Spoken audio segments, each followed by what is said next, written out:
Assalamualaikum warahmatullahi wabarakatuh. Sampurasun. Perkenalkan, saya Dimas Patria, Unit Kerja SMA Negeri 2 Subang. Pada kesempatan ini, izinkan saya untuk menyampaikan praktik baik atau best practice yang saya lakukan di lingkungan SMA Negeri 2 Subang.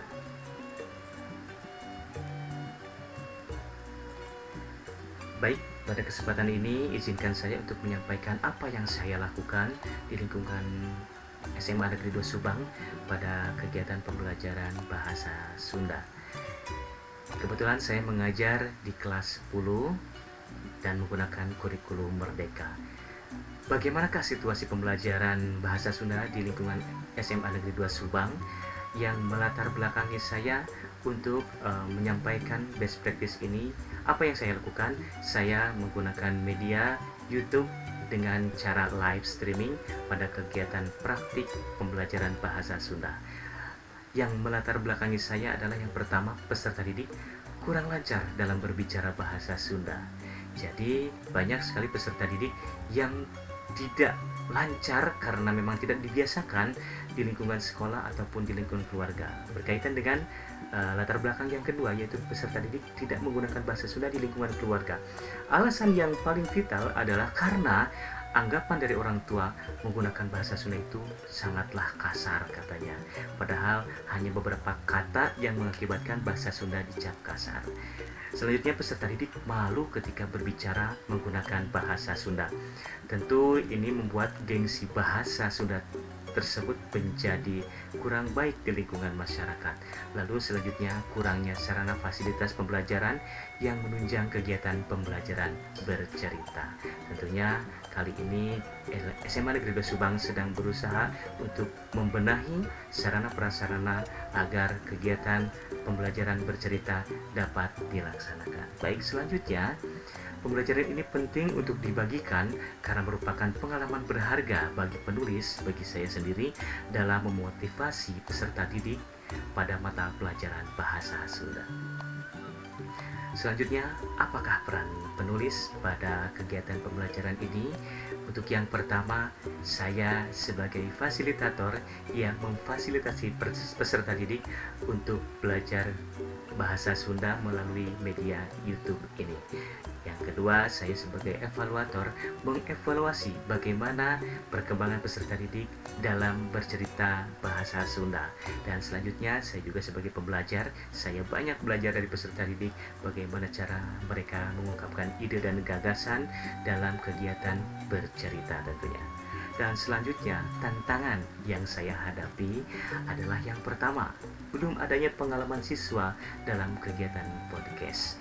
Jadi ini merupakan pengalaman yang sangat pertama bagi peserta didik dalam bercerita, terutama dalam menghadap kamera ya. Dan tentunya perasaannya juga akan berbeda. Mereka terlihat memang sangat nervous, tapi nanti kita lihat hasilnya, mereka bisa menyampaikan ide dan gagasan dengan begitu baik dan mulus ya. Yang kedua, terbatasnya sarana yang bisa digunakan untuk kegiatan pembelajaran. Tentu di awal-awal kegiatan pembelajaran di tahun lalu dan tahun ini, sekolah belum bisa memfasilitasi sarana untuk melakukan live streaming ini. Namun saya berusaha untuk menyediakan meskipun dengan perangkat yang sederhana. Lalu yang selanjutnya adalah belum pernah diselenggarakannya sebelumnya praktik wawancara dengan cara live streaming ini. Ini sudah saya bahas tadi.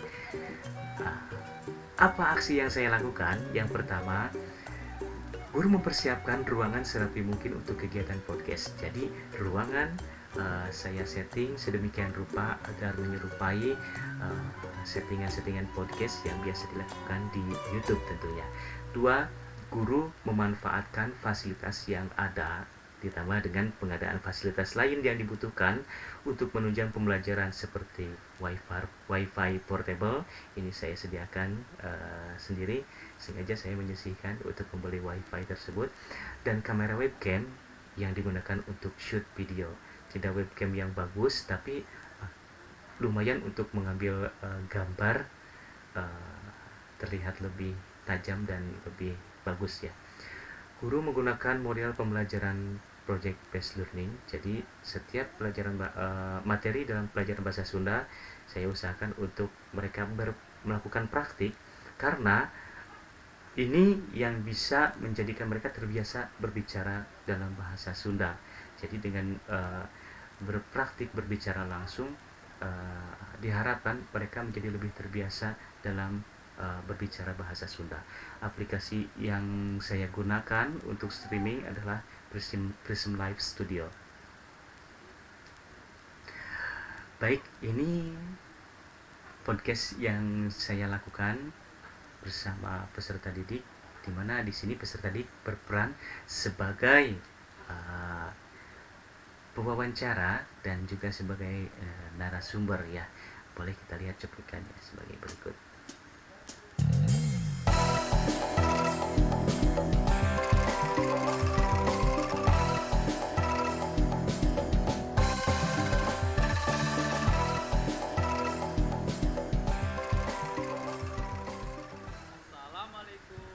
Warahmatullahi wabarakatuh. Waalaikumsalam warahmatullahi wabarakatuh. Sampurasun. Sampes.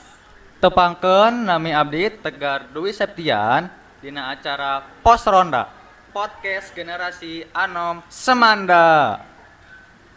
Abdi di dieu atos ngundang jalmi ti SMA Negeri 2 Subang anu kusim kuring bade diwawancara ngeunaan proses diajar dina masa pandemi COVID-19.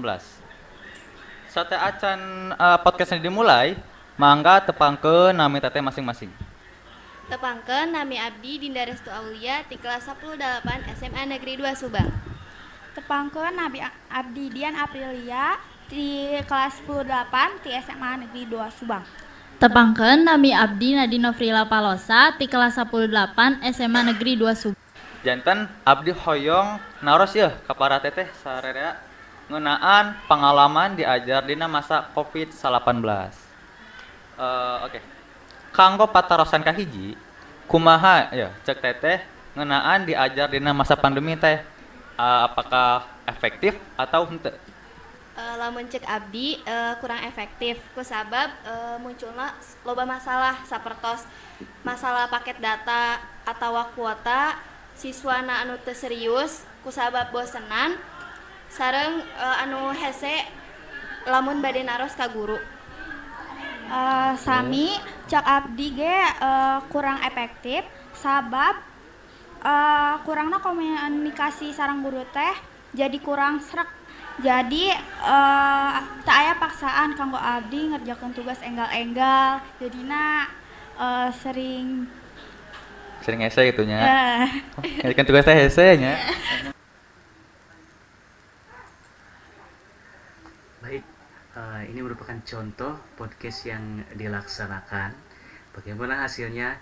Meskipun kita lihat tadi peserta didik masih terbata-bata, bahkan bahasanya masih bercampur dengan bahasa Indonesia, tapi ini merupakan awal yang baik, langkah yang baik di mana mereka berani menggunakan bahasa Sunda dalam kesehariannya gitu, terutama ini dalam kegiatan podcast. Dan selanjutnya apa yang saya lakukan juga selain kegiatan podcast ini, untuk kegiatan podcast ini saya lakukan dalam beberapa materi, diantaranya selain wawancara ada juga kawi ya, dan selanjutnya sajak dan dongeng. Kalau dongeng itu kita melaksanakannya berkelompok, begitupun dengan pembelajaran sajak.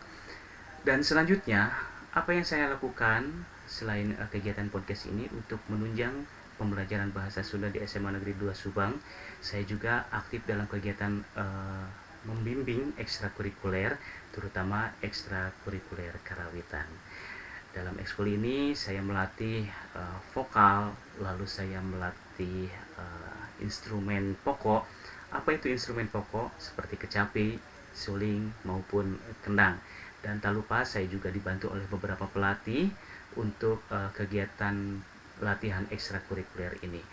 Kenapa harus dengan pelatih? Karena saya juga membutuhkan peserta didik untuk menjadi talent nayaga pada acara hajatan, Jadi setiap satu minggu saya ajak mereka untuk mengembangkan diri di luar, yaitu pada acara pernikahan terutama, baik itu untuk sawer pengantin maupun prosesi upacara adat.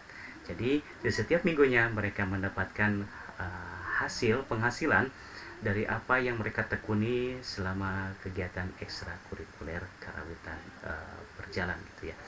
Dan yang paling membanggakan saya adalah ketika di bulan awal September kemarin, tepatnya di tanggal 2, saya bisa melaksanakan evaluasi dalam acara Semanda Art Festival, di mana peserta didik saya dan OSIS bekerja sama dengan Dapur Seni Semanda untuk mengadakan pagelaran dengan tema Semanda Art Festival itu kearifan lokal Kabupaten Subang. Dan saya sendiri mencoba untuk belajar membuat naskah Gending Karesmen, dan akhirnya bisa saya tampilkan dalam bentuk pagelaran. Ini kalau untuk dramanya bisa disebut drama musikal karena ada lagunya, ada dialognya ya. Boleh kita lihat cuplikannya seperti ini.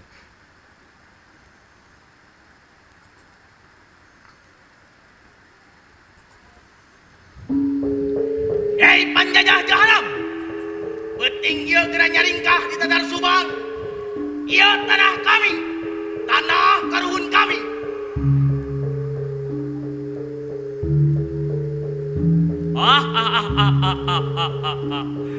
Ulah sok sangeunahna, bayar heula hutang ka kami. Hutang salaput hulu, hayo bayar.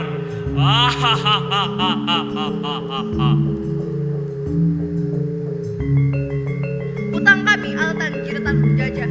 Kami mau rek ingkah nyawa tandona. Maju! Maju! Maju!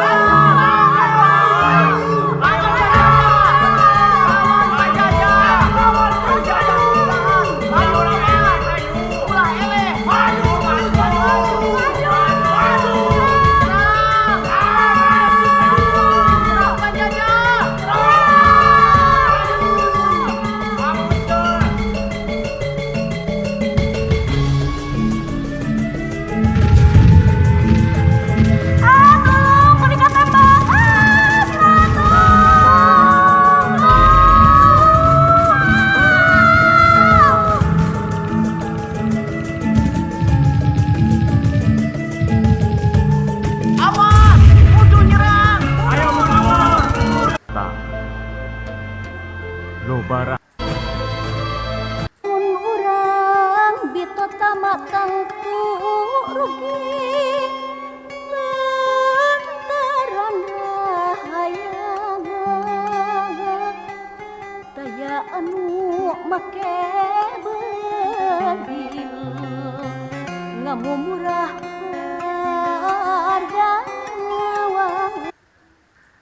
Baik, demikian yang bisa saya sampaikan. Mohon maaf atas segala kekurangan. Semoga ini bisa menjadi inspirasi tentunya ke depannya. Semoga kegiatan pembelajaran bahasa daerah dan khususnya bahasa Sunda menjadi lebih menarik lagi. Meskipun dengan usaha yang sangat luar biasa, tapi ini adalah salah satu cara agar kegiatan pembelajaran bahasa Sunda menjadi kegiatan pembelajaran yang sangat menarik. Pembelajaran bahasa Sunda bukan hanya sekedar berbicara, tapi juga berbicara tentang akhlak, etika, dan tata krama. Jadi pembelajaran bahasa Sunda atau bahasa daerah itu adalah untuk kinanti, kini dan nanti.